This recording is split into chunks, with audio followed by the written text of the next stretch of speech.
Everyone and welcome to Edulive. तो आज इस वीडियो में हमने कवर किया है कि आपके जो आज इंग्लिश लिटरेचर का पेपर था तो उसमें कौन कौन से इंपॉर्टेंट टॉपिक्स थे मतलब उस पेपर का कंप्लीट रिव्यू इस वीडियो में हमने डिस्कस किया है। तो लेट्स स्टार्ट विद दिस। तो आप देख सकते हैं English literature paper 2 exam date 25, ठीक है। और पेपर पैटर्न एंड सेक्शन कैसे रहे थे, ड्रामा, प्रोज, पोइट्री सब कुछ आया था, short answer and long questions भी आए थे।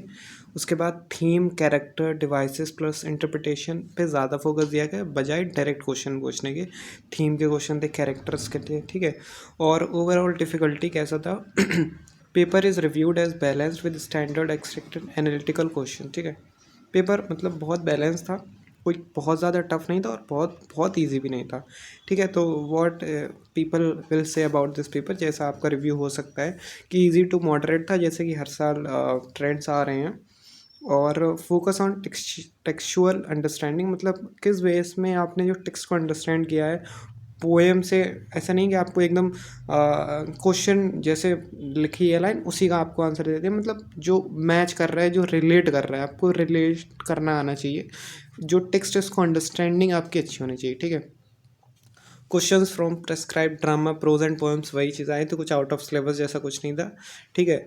और टेक्स्ट रेफरेंसेस एंड एक्सप्लेनेशन पे ज़्यादा ध्यान दिया गया था कि अगर आप कोई लॉन्ग आंसर पे लॉन्ग क्वेश्चन का आंसर कर रहे हैं तो उसमें आप जो रेफरेंसेस हैं जो टेक्स्ट के हैं वो आप डेफिनेटली यूज़ करें, make sure you use them as well, ठीक है।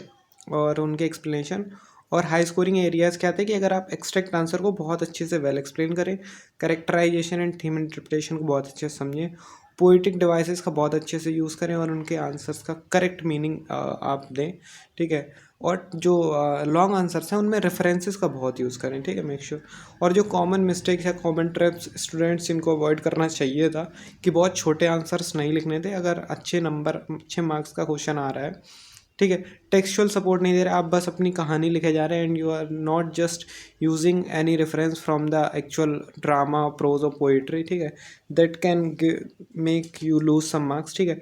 मिसिंग कीवर्ड्स फ्रॉम क्वेश्चंस, ठीक है, कीवर्ड्स का यूज़ करना ना भूलें, कीवर्ड्स को भी थोड़ा यूज़ करें, ठीक है। एस्टिमेटेड परफॉर्मेंस, ठीक है, 70 प्लस अगर मार्क्स आ रहे हैं तो you are a well prepared student and 60 to 70 आ रहा है then you have a good basics. अगर 60 से कम है तो हाँ मतलब आपकी प्रिपरेशन थोड़ी सी कम है, ठीक है। And subject to marking and final answer key release, ठीक है। अभी 1 PM पे आपका पेपर ख़त्म हुआ एंड हम ज़्यादा से ज़्यादा 20 मिनट बाद आपकी जो आंसर की है उसके सभी सॉल्यूशंस अपलोड कर देंगे, मतलब जो ठीक लग रहे होंगे जितने भी पॉसिबल होंगे वो सब अभी अपलोड कर देंगे within next 10 to 20 minute.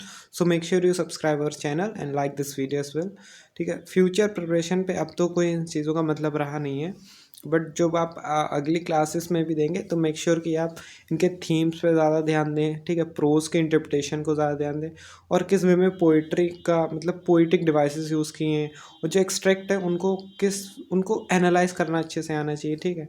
तो जो पेपर था वो फेयर एंड प्रेडिक्टेबल था, कोई सरप्राइज पैटर्न नहीं था, ठीक है। अगर आप किस लेवल की डेप्थ पे जाके एक्सप्लेन कर रहे हो उस पर आपके मार्क्स डिपेंड करेंगे, ठीक है। एंड टाइम मैनेजमेंट की ऑफ कोर्स, ठीक है, अगर आपने अच्छे से टाइम मैनेजमेंट किया तो आपका पेपर नहीं छूटा होगा।